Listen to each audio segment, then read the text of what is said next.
नमस्कार दोस्तों।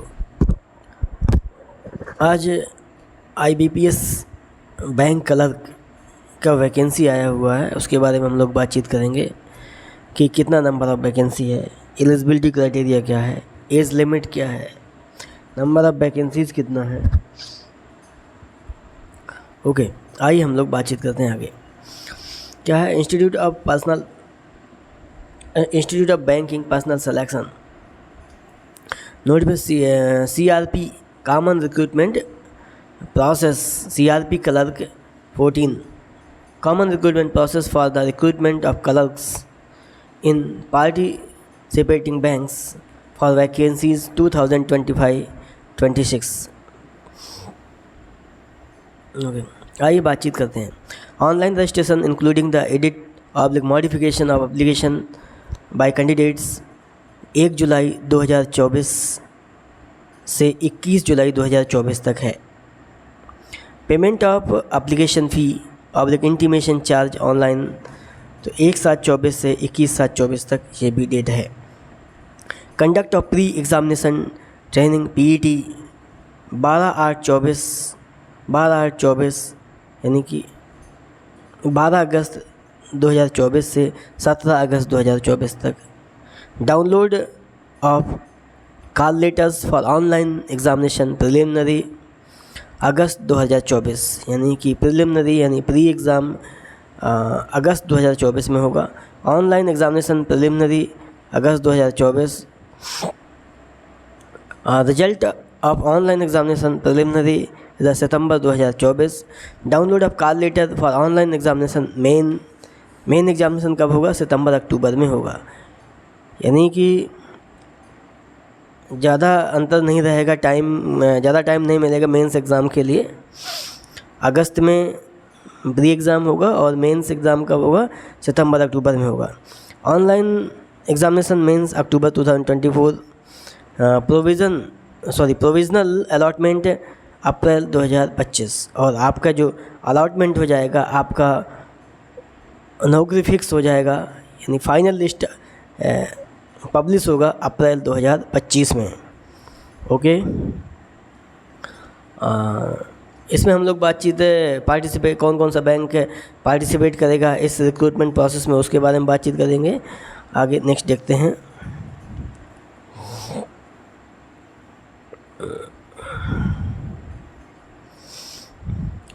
Participating banks, इसमें कौन कौन से बैंक पार्टिसिपेट कर रही हैं? बैंक ऑफ बड़ौदा है, कैनरा बैंक है, इंडियन ओवरसीज़ बैंक है, यूको बैंक है, बैंक ऑफ इंडिया है, सेंट्रल बैंक ऑफ इंडिया है, पंजाब नेशनल बैंक है, यूनियन बैंक ऑफ इंडिया है, बैंक ऑफ महाराष्ट्र है, इंडियन बैंक है और पंजाब एंड सिंध बैंक है। ये बैंक हैं। एलिजिबिलिटी क्राइटेरिया क्या है कि कैंडिडेट्स को ग्रेजुएट होना चाहिए किसी भी सब्जेक्ट से, किसी भी स्ट्रीम से। Candidates intending the apply to CRP common recruitment process clerk 14 should ensure that they fulfill the minimum eligibility criteria specified by IBPS in this notification। मतलब वो बोल रहा है कि जो स्पेसिफाइड एलिजिबिलिटी क्राइटेरिया है वो आप पूरा करते हैं कि नहीं पूरा करते हैं। तो एलिजिबिलिटी क्राइटेरिया में क्या है? आपके पास ग्रेजुएशन होना चाहिए। Nationality oblique citizenship, the candidate must be either citizen of India या भारत का नागरिक हो। सब्जेक्ट ऑफ नेपाल का, ये सब्जेक्ट ऑफ भूटान का। A Tibetan refugees who came over the India before 1 January 1962, या तिब्बत का रिफ्यूजी हो जो 1 जनवरी 1962 के पहले आ गया हो, with the intention of the permanent settling in India, permanent Bharat में रहने के लिए चला है हो। कब तक? 1 जनवरी 1962 से पहले। The person of Indian origin who has migrated from Pakistan, Burma, Sri Lanka, East African countries of Kenya, Uganda, United Republic of Tanzania formerly. No problem, आगे चलते हैं। Zambia, Malawi, Zaire, Ethiopia and Vietnam with the intention of permanently settling in India, same ये चीज़ है। अगर age criteria के बारे में बातचीत करेंगे हम लोग, एज लिमिट क्या है आपका, 1 जुलाई 2024 को आपका एज मिनिमम 20 ईयर्स और मैक्सिमम 28 ईयर्स होना चाहिए। That's mean candidate must have been born not earlier than 2 July 1996 and not later than 1 July 2004। Both date are inclusive. Relaxation of the age, scheduled caste and scheduled tribe 5 years relaxation, other backward class OBC non creamy layer 3 year relaxation, person with benchmark disabilities as defined under the Rights of Persons with Disability Act 2016, ex-serviceman ESM / disabled ex-serviceman DESM, actual period of service rendered in the defense force plus 3 years, 8 years for the disabled ex-serviceman belonging to the SC/ST subject to the maximum age limit the 50 years। बोल रहा है कि जिस दिन आप service से ex serviceman के case में यदि जब आप सर्विस से डिस्चार्ज हुए हैं उसके 3 साल बाद तक आप क्या है एलिजिबल हैं, मैक्सिमम 50 साल तक। Widow, divorced womens and women legally separated from their husband who have not remarried, age concession up to the 35 years for general EWS, 38 years for OBC and 40 years for SC and ST candidates।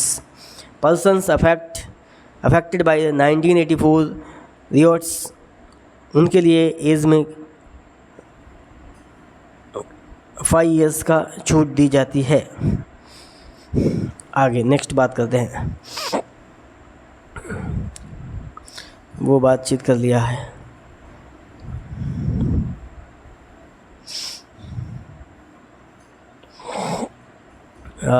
Near about 6000 vacancies है।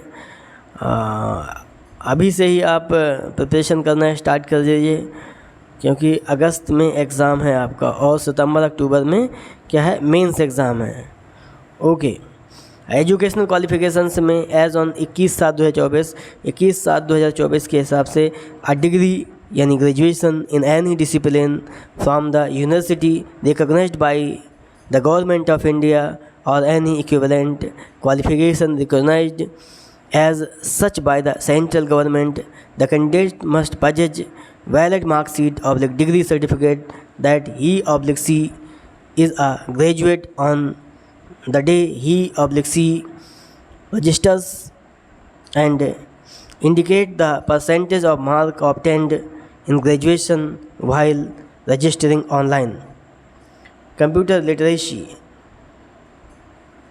कुल मिला के वो बोल रहा है कि आपको ग्रेजुएशन आपके पास होना चाहिए और एप्लीकेशन डेट तक आपके पास मार्कशीट और सर्टिफिकेट होना चाहिए। नेक्स्ट बात करते हैं,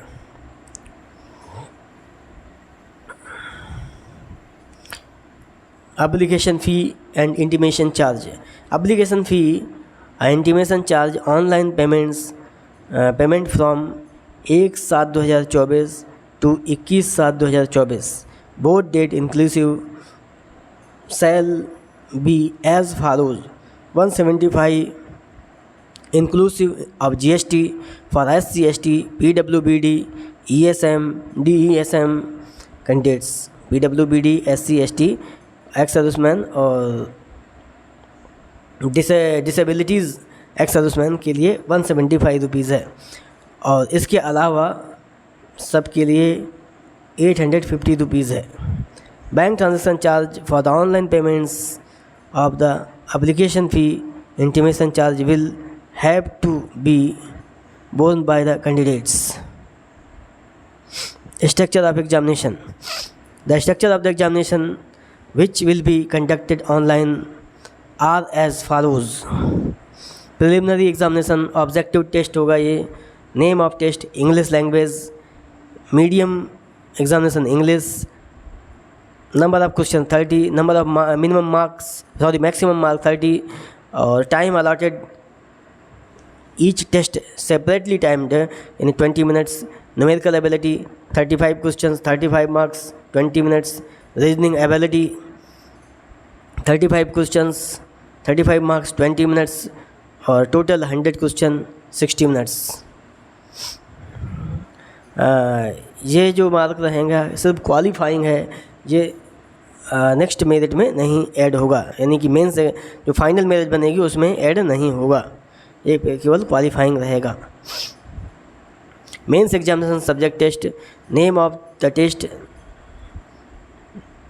not by sequence, medium of examination, number of questions, maximum marks, time allotted for each test separately timed, general awareness, financial general oblique financial awareness, number of question 50, maximum mark 50, number time 35 minutes, general English 40, number of questions 40 marks 35 minutes, reasoning ability and computer aptitude 50 mark, 50 questions 60 mark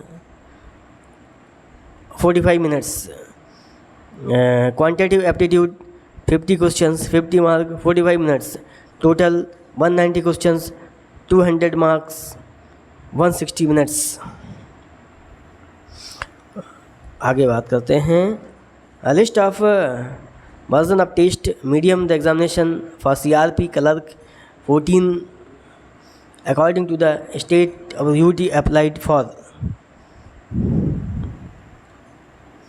version of the test medium of examination, Andaman Nicobar में English Hindi, Andhra Pradesh English Hindi Telugu, Arunachal Pradesh English and Hindi, Assam English Hindi and Assamese, Chandigarh English Hindi, Chhattisgarh English Hindi, Dadra Nagar Haveli and Daman and Diu English Hindi Gujarati Marathi and Konkani, NCT Delhi English and Hindi, Goa English Hindi and Konkani. कुल मिला के सभी जगह English and Hindi common है और उसके बाद उनका रीजनल लैंग्वेज भी रहेगा. आइए आगे नेक्स्ट बात करते हैं. Penalties for the wrong answers applicable both online preliminary and mains examination में. इसमें क्या है कि सही के लिए एक मार्क अवार्डा जाएगा, यानी 1 मार्क मिलेगा, और गलत हो जाएगा तो आपका 0.25 डिडक्ट कर लिया जाएगा.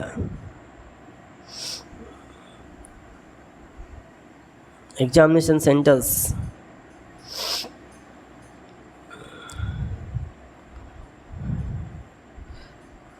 6000 वैकेंसीज़. अब इसमें हम लोग देखेंगे कि स्टेट वाइज कितना वैकेंसी है. अगर इसमें दिया होगा तो अप्लाई करने के लिए डेट हम लोग बता ही चुके हैं कि कब से स्टार्ट हो रहा है और कब तक फॉर्म भरना है. ये सारी हम लोगों ने बातचीत कर लिया है. एज एलिजिबिलिटी क्राइटेरिया क्या है वो भी हम लोगों ने बात कर लिया है. अंडमान निकोबार में एक भी वैकेंसी नहीं है. आंध्र प्रदेश में टोटल वैकेंसी 105 है और अरुणाचल प्रदेश में टोटल वैकेंसी 10 है और असम में टोटल वैकेंसी 75 है. बिहार में 237 है. चंडीगढ़ में है आपका 39 वैकेंसी है. छत्तीसगढ़ में है 119 है.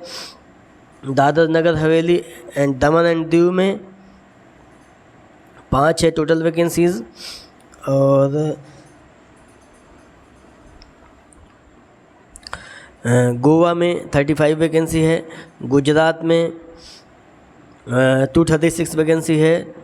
हरियाणा में 190 वैकेंसी है. हिमाचल प्रदेश में 67 वैकेंसी है. जम्मू कश्मीर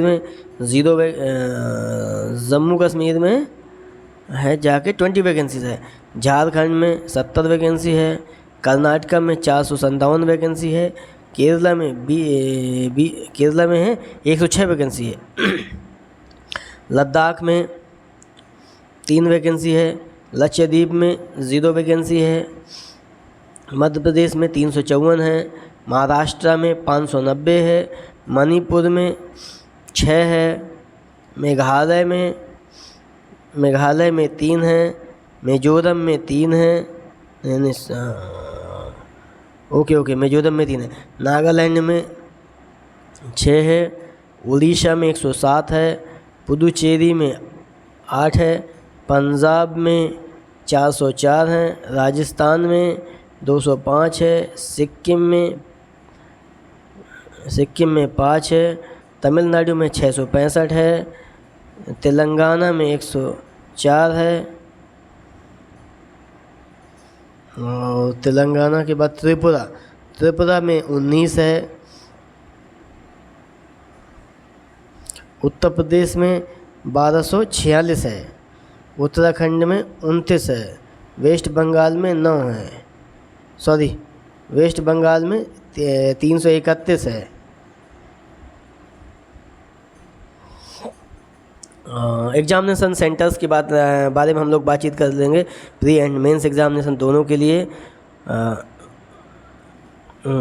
स्टेट पहला नंबर अंडमान एंड निकोबार में प्रिलिमिनरी के लिए पोर्ट ब्लेयर और मेंस के लिए पोर्ट ब्लेयर। आंध्र प्रदेश में प्रिलिमिनरी के लिए अनंतपुर, इलूरू, गुंटूर, विजयवाड़ा, कड़ापा, काकीनाडा, कुर्नूल, नेल्लौर, ओंगोल, राजमुंदरी, श्रीकाकुलम, तिरुपति, विशाखापत्तनम, विजयनगरम।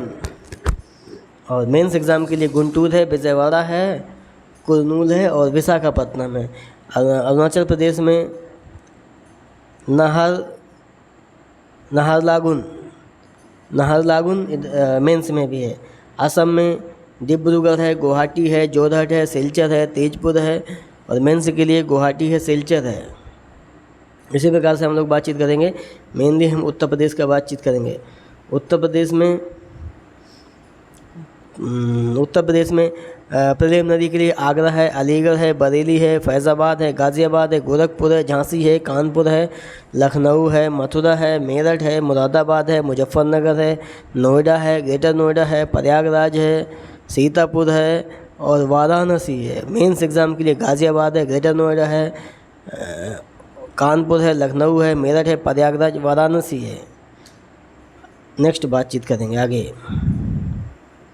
अपलोड डॉक्यूमेंट के बारे में क्या क्या अपलोड करना है वो सारा कुछ दिया है। PDF सेंड कर देंगे ग्रुप में, तो उसमें आप लोग देख लीजिएगा। और आपको कैसे क्या बनवा के ले जाना है, अपना कैटेगरी सर्टिफिकेट, कम्युनिटी सर्टिफिकेट और वैकेंसीज़ नंबर काफ़ी ज़्यादा है, अप्रॉक्सीमेटली 6000 वैकेंसी है। आप लोग बहुत अच्छे से ट्राई करिए, इसमें चांस बन सकता है आपका। Thank you, bye bye, take care, good night.